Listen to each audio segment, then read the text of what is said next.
Bab 14. Tahu diri. Pov Sandrina. Ratmini datang membawa nampan berisi sirup. Dia dengan kasar meletakkannya. Aku menjadi kesal melihat tingkahnya gak tahu diri banget, sudah dikasih numpang namun sikapnya menyebalkan. Gimana sih kamu? Kok gak ada esnya, malas banget sih kamu. Banyak di kulkas es batu, cepat pecahin dan bawa kemari, ibu-ibu pasti haus, kan?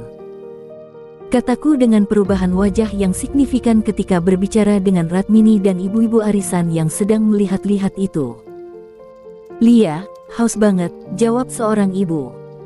Tetapi aku, jangan malas deh, dan jangan campur obat sakit perut juga. Setelah kamu buat maka kamu minum sedikit airnya supaya kalau sakit perut kamu lebih dulu yang merasakannya. Sentaknya padanya sambil mengulum senyum. Sudah dipastikan wajah Ratmini ketus dan tak senang, dia mendumel sambil menghentakkan badannya kemudian berlalu dari kami. Kamu gak boleh begitu menjelekkan adik ipar, Sen. Ibu protes atas tindakanku. Kan emang benar kemarin dia naruh obat sakit perut. Ibu juga sakit perut, kan? Tanyaku dan dia diam. Beberapa ibu-ibu arisan masih setia memilih pakaian. Ada yang sudah jadi mengambil namun aku tak mau mereka berhutang. Ada uang maka ada barang sebab mereka kumpulan wanita-wanita kaya. Kurasa hanya ibu yang kere cuma berlagak saja menjadi bagian dari mereka. Beberapa saat Ratmini datang dengan membawa es batu yang sudah dipecahkan di dalam teko. Dia meletakkannya kasar lagi. Puas kamu? Katanya. Ingin aku siram wajahnya yang menyebalkan itu. Aku menuang sedikit air dan es batu terlebih dahulu ku kocok-kocok. Minum.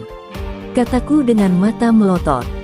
Kalau dia menaruh obat lagi biar dia rasakan seperti kemarin. Aku gak taruh obat. Minum. Bentakku. Dia mengambil air itu lalu perlahan meminumnya. Gak ada apa-apa. Puas, ucapnya dengan ketus dan berlalu. Aku hanya tersenyum sinis padanya. Aman ibu-ibu, silahkan diminum, ucapku pada mereka. Aku menyuruh ibu menaruh gelas mereka sekalian airnya. Awalnya dia protes tetapi melihat wajah garangku dengan terpaksa dia lakukan juga. Saya juga mau kasih pengumuman ibu-ibu, sentakku. Mereka menghentikan aktivitas melihat-lihat pakaian. Apaan, Sandrina? Tanya seorang ibu. Mulai hari ini, ibu mertua saya gak ikut arisan kalian lagi. Loh kok gitu, apa-apaan kamu, Sen? Ibu protes dengan rahang mengeras marah. Arisan ini hanya buat orang-orang berduit sedangkan ibu mertua saya gak punya uang. Dia makan saja numpang saya. Sudah dipastikan arisan ini akan menghabiskan banyak uang dan Ibu Rifah tidak akan sanggup. Kataku dengan tenang. Ini adalah penghinaan, Sandrina. Ucap Bu Rifah dengan sorot mata tajam padaku. Para ibu-ibu arisan yang lain mulai berbicara berbisik-bisik padaku. Apa iya? Soalnya Bu Rifah bilang kalau kamu yang numpang hidup sama suami kamu. Tanya seorang ibu memberanikan diri. Kenyataannya bagaimana? Ibu ini suka menjelek-jelekkan orang lain. Bisa aja kalian dijelekkan di belakang. Contohnya kata Bu Rifah kalau Bu Mina suka kentut sembarangan dan Bu Nara suka mengambil makanan untuk dibawa pulang. Dia suka menjelekkan kalian. Aku melirik Bu Rifah yang wajahnya sudah pias. Dia pasti heran dari mana aku tahu. Aku diceritakan Nisa. Sebelum berangkat ke butik, kata Nisa, Bu Rifah ngegibahin teman arisannya bersama Ratmini. Dasar emang kamu, bagaimana kelakuannya? Menjelekkan saya lagi. Protes seorang ibu. Bu Rifah diam dan mendengkus padaku. Kami juga ogah kalau begitu mengikut sertakan Bu Rifah. Ucap seorang ibu lagi. Sandrina cuma fitnah, Jeng. Halah, kamu ya, Jeng. Kere kok ngaku punya banyak duit. Ternyata anak kamu yang numpang hidup sama istrinya. Jawab ibu lainnya secara menohok. Bu Rifah diam. Sebagai gantinya, saya yang akan bergabung dengan para ibu di sini buat arisan, kataku mengulas senyum. Kamu mau gabung? Tetapi ada biayanya. Gak masalah karena kalian akan selalu membeli pakaian di aku, kan? Kalau beruntung beberapa orang akan jadi model pakaian aku dan wajahnya ada di majalah, mau apa enggak? Kataku sekalian promosi. Biarlah mereka mengeluarkan uang untuk membeli pakaianku. Duh, mau banget, Sandrina. Ya udah kamu gabung aja. Aku ketuanya, kata Bu Nara dengan senyuman merekah. Aku juga merasa puas dan senang. Awas kamu, Sandrina, ucap Bu Rifah menghentakkan badannya marah padaku.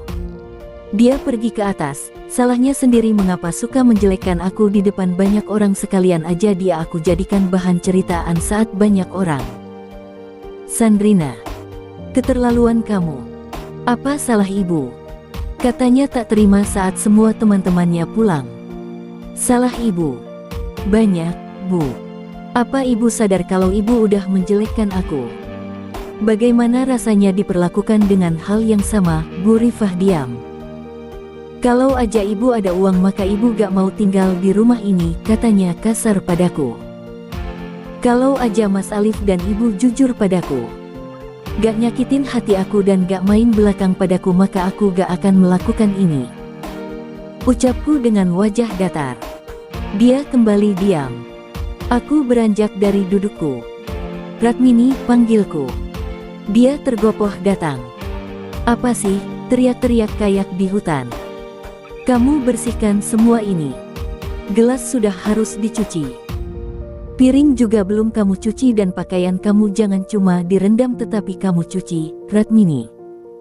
Kataku dengan kasar. Kamu benar-benar anggap aku pembantu. Kamu gak perlu bicara itu terus. Aku gak suka dengarnya. Kalau kamu gak senang silahkan tinggalkan rumahku, ucapku. Dia hanya memasang wajah protes. Sen, mesin cuci rusak. Sebaiknya kamu ganti yang baru. Kami gak bisa mencuci pakaian. Ibu mengadu padaku. Hidup miris aja, Bu. Yang ngerusak kalian.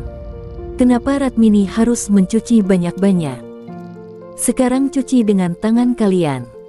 Pakaian kalian sendiri. Gak adil, pakaian kamu sendiri yang di laundry. Sedangkan kami harus cuci pakai tangan. Cicit ibu mencebik kesal.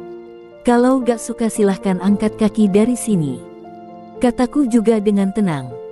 Benar-benar kamu, Sandrina. Awas kamu, kata ibu melotot padaku. Kenapa ibu dan Ratmini ngancam-ngancam aku terus? Apa salah kalau kalian kerjakan pekerjaan rumah? Kalau gak senang silahkan tinggalkan. Mulai sekarang aku gak suka kalian ngancam-ngancam aku, ucapku sedikit membentak dan mereka diam. Aku lalu beranjak untuk pergi. Aku kembali ke kantor.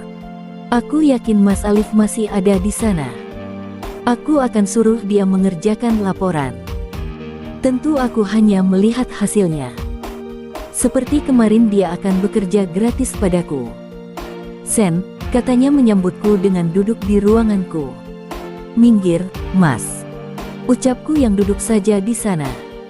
Aku menatapnya dengan datar, masih terasa sakit hati karena perbuatannya di rumah sakit.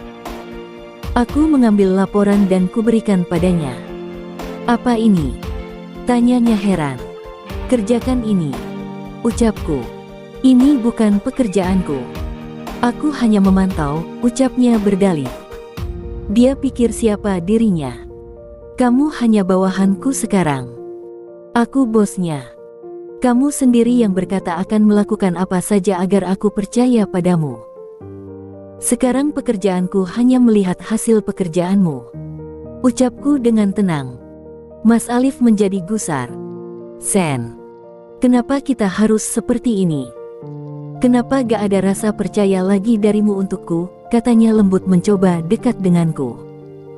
Ini kantor, Mas, bukan tempat berbuat mesum. Minggirlah sedikit, ucapku mencebik padanya. Di menghela napas, aku yakin tempat ini pasti dijadikan sarana mesum untuknya dan Miranti. Bukankah kamu istriku? Kalau kamu adalah suamiku maka kamu harus memperjuangkan kepercayaanku. Aku masih ragu padamu dan hubunganmu dengan Miranti, kataku dengan sinis. Aku sama dia gak ada apa-apa. Anak itu bukan anakku dan dia sudah bersuami. Katanya penuh percaya diri. Aku hanya diam, dia mendesah lagi melihat wajah datarku. Oke, aku akan lakukan apa maumu. Mas Alif mengambil berkas itu di meja. Dia lalu menatap aku lagi intens. Mas Alif sepertinya ragu mau berkata. Sen, dia memanggil. Jika sudah segera keluar. Aku masih ada pekerjaan lain. Sentakku. Oke, tetapi ada yang mau Mas katakan, katanya. Cepat katakan. Miranti meminta izin agar kamu menerimanya tinggal di rumah, ucap Mas Alif. Aku mendelik menatapnya. Bab 15. Pelakor. Pov Sandrina. Izinkan dia tinggal di rumah, Sen, Mas Alif berkata dengan nada lembut. Mataku sudah melotot mendengarnya. Apa sebenarnya hubunganmu dengannya? Kenapa kamu bertanya itu? Aku hanya tersenyum getir. Mengapa Mas Alif ini menganggapku tak tahu apa-apa? Siapa yang sahabatnya? Tetapi kamu sangat perhatian padanya. Apakah Miranti gundik kamu? Sen, cukup. Dia membentakku sebentar lalu mengatur lagi napasnya. Maafkan aku, Sen. Suami Miranti adalah temanku. Dia meninggalkan Miranti begitu saja dan aku merasa punya tanggung jawab karena yang menghamili dia temanku, katanya beralasan padaku. Well, cukup bagus alasannya. Anak temanmu bukan anakmu. Jangan menuduh hal yang sama terus, Sen. Aku adalah suami kamu. Tetapi suami bisa saja jadi pengkhianat. Aku berkata tenang. Sen, apa salahnya membantu? Kenapa hubungan kalian jadi renggang? Padahal Miranti cerita kalau kalian adalah teman yang akrab. Dia kesusahan dan patut dibantu. Mengapa hubungan persahabatan bisa retak seperti ini? Mas Alif berkata lembut lagi. Itu urusanku. Naluriku yang mengatakan demikian. Kenapa kamu merasa repot? Itu bukan anakmu. Jika kamu terlalu repot maka patut aku mencurigaimu. Ucapku kasar pada Mas Alif. Dia diam. Mas Alif berpikir sangat gampang memiliki dua istri. Entah apa hubungannya dengan Miranti. Apa dia pasangan halal atau pasangan selingkuh? Dia beranjak dari duduknya karena gagal bernegosiasi denganku. Mas, panggilku lagi. Ada apa lagi, Sen? Tanyanya. Jangan lupa kamu kerjakan dengan benar laporan itu. 1 jam lagi aku mau lihat. Kataku padanya. Kenapa secepat itu, Sen? Konsentrasikan. Aku mau hari ini juga. Sebelum kita pulang dari kantor pokoknya harus kamu selesaikan. Aku mau kamu konsentrasi, jangan Miranti aja yang ada di pikiran kamu. Apa dia istri kamu? Kataku dengan ketus pada Mas Alif. Dia mendengkus menatapku dengan tidak suka. Dia lalu keluar dan dengan kasar membanting pintu. Keterlaluan, dia pikir ini kantor nenek moyangnya. Aku menutup pintu dengan rapat lalu duduk lagi. Aku mengatakan pada Damar lewat interkom agar tidak mengganggu aku. Aku menghubungi Nisa untuk mengetahui kondisi butikku. Aku juga harus memeriksa dengan komprehensif semuanya agar yakin. Aku tak mau lagi ada yang membodohiku. Assalamualaikum, Mbak, jawab Nisa. Waalaikumsalam, ucapku. Bagaimana butik? Lancar, Mbak. Cuma ada yang mau lihat-lihat rancangan Mbak buat event. Aku masih suruh dia sabar aja sembari kasih lihat beberapa rancangan, Mbak. 1 jam lagi aku ke sana. Kamu persiapkan agar aku bisa langsung lihat. Baiklah, Mbak. Aku mematikan sambungan telepon dengan Nisa. Sejauh ini pekerjaannya bagus. Hanya perlu aku ajarkan sedikit dan Nisa bisa jadi asistenku di butik. Beberapa saat aku bekerja memeriksa laporan. Ternyata rasa kantuk menyerang aku, memang kesulitan tertidur. Aku menyetel alarm dan akan bangun 1 jam lagi. Alarmku berbunyi, ternyata tidurku cukup pulas. Rasanya lumayan enak setelah tidur. Aku membersihkan diriku di kamar mandi. Aku mencuci muka dan merapikan bedakku, Lalu aku memanggil Damar lagi lewat intercom. Dia masuk ke ruangan. Ada apa, Bu? Panggil Mas Alif dan suruh bawa laporannya, sentakku. Dia bergegas keluar dan memanggil Mas Alif. Lelaki itu datang beberapa saat setelah dipanggil. Ada apa, Sen? Tanyanya dengan wajah ketus. Mana laporannya?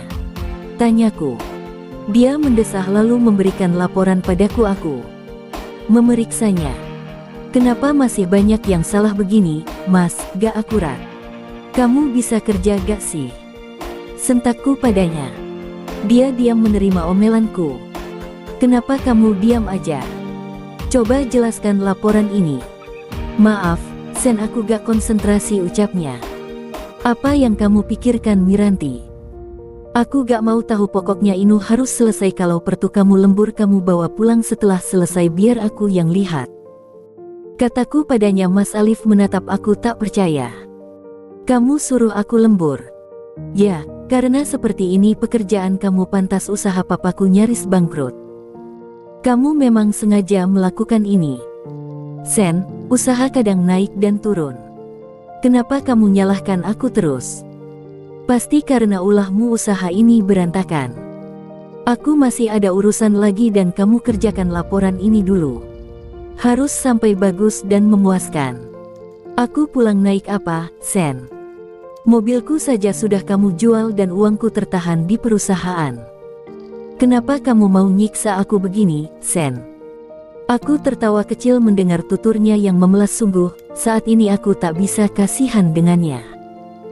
Tak akan, rasakanlah menjadi miskin ketika kerja kerasmu tak dibayar. Merasa hebat untuk memiliki dua wanita jika satu saja tak mampu. Kenapa kamu manja banget sih, Mas? Ingat saat kita belum menikah dulu kamu hanya tukang fotokopi di kantor ini. Karena kamu rajin dan memiliki prestasi sehingga papa percaya padamu. Kemana Mas Alif yang jujur dan apa adanya? Apa itu semua sudah tergerus dengan harta benda seperti keluargamu, sahutku. Wajahnya mengeras tak terima dengan ucapanku. Sen, jangan bawa-bawa keluarga. Apa kamu bukan keluargaku? Kamu istriku tetapi kamu tak hormat padaku lagi. Mas, aku masih menghormatimu ya. Aku masih baik sama kamu sehingga aku masih percaya sama kamu. Kalau aja aku mau, kasus ini bisa aku bawa ke polisi supaya para tikus ditindak. Tetapi aku malas karena usaha nyaris bangkrut. Belum saatnya aku melakukan ini. Mas Alif lalu diam. Aku menghela napas panjang. Kamu naik saja bis. Ini uang untukmu, kamu gunakan selama 3 hari. Kataku memberikan dia uang berwarna merah. Mata Mas Alif melotot menatap itu. Apa maksud kamu, Sen? Ini gak cukup. Kamu pikir aku anak usia 3 tahun hanya diberi selembar uang ini? Dia membentakku. Aku menggebrak meja karena amarah sudah membuncah keluar. Aku bilang kamu hidup prihatin aja dulu, Mas. Masih syukur aku kasih kamu. Mau apa enggak, atau aku ambil lagi? Kataku menatap manik matanya dengan tajam. Dengan terpaksa lelaki itu mengambil uangnya dengan kasar. Dia berlalu begitu saja. Setelah dia keluar dari ruangan aku tersenyum getir. Benar-benar lelaki banyak gaya, apa yang dia cari dari Miranti kalau aku sudah punya segalanya? Jangan harap dia dan Miranti bahagia karena udah berkhianat padaku. Aku lalu keluar dari kantor. Aku akan ke butik untuk memantau lagi. Sampai aku di butik, pengunjung mulai sepi karena sudah sore juga. Intan, puterinya Nisa menyambutku. Aku lalu menggendongnya. Dia sangat baik, mau bermain di sini dan tidak rewel saat Nisa bekerja walaupun Intan pasti dijaga ketat oleh babysitternya. Bagaimana pekerjaan di sini? Tanyaku ke Nisa. Bagus, Mbak. Aku menurunkan Intan lagi dan dia kembali berlari ke sana dan kemari. Aku dan Nisa masuk ke ruangan. Intan diawasi babysitter. Aku duduk dan membaca beberapa laporan dari Nisa. Semuanya bagus. Setelah selesai, ku sandarkan diriku di kursi yang empuk itu, sambil menggoyangkan ke kiri dan ke kanan. Ada masalah apa, Mbak? Tanyanya. Aku menghela napas dan menatapnya. Miranti mau tinggal di rumah. Kenapa dia jadi miskin begitu dan harus di rumahku? Lantas Mbak izinkan? Belum, aku berpikir tidak akan mengizinkan pelakor itu tinggal di rumahku. Sini deh, Mbak. Nisa membisikkan sesuatu ke telingaku. Aku mendengarkannya, awalnya tak setuju tetapi idenya boleh juga. Aku menaikkan alisku sekaligus tersenyum sinis. Boleh juga sih. Aku memang berniat menghancurkan mereka. Kalau begitu laksanakan, Mbak. Ucap Nisa juga mengulas senyum padaku. Aku pulang sendiri ke rumah.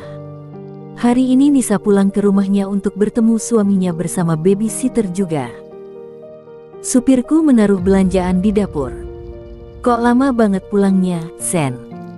Kamu mau bunuh kami udah lapar dan gak ada menu makanan. Ucap ibu begitu saja datang padaku. Aku menghela napas menatapnya. Aku kasih uang, kan? Gak cukup kamu kasih, Sen. Kamu pikir kami kucing apa yang bisa makan dengan 100.000? Ibu tak terima. Aku mencibirnya. Aku tadi pagi memberi mereka uang 100.000 yang kutitip ke Nisa sebelum ke butik. Aku malas mendengarkan ocehannya sehingga kutitip saja uang itu. Aku tadi belanja. Semua sudah tersedia. Tinggal ibu mengolahnya. Sana masak, Ratmini. Kalau kamu mau masak ikan goreng atau kamu malas masak saja mie. Kataku pada mereka. Bak, sekalian dong sewa pembantu, aku gak sanggup membersihkan rumah kamu ditambah masak juga. Ratmini masih aja protes. Kamu pikir aku untung kamu tinggal sama aku? Kamu itu nyusahkan tahu. Gak senang silahkan angkat kaki. Ulangku lagi. Dia mendengkus dan beranjak ke belakang. Tok, tok, tok. Suara ketukan terdengar. Buka pintu, Bu. Ucapku ke ibu. Dengan malas dia beranjak. Miranti, sahut ibu saat membuka pintu. Pelakor itu lagi.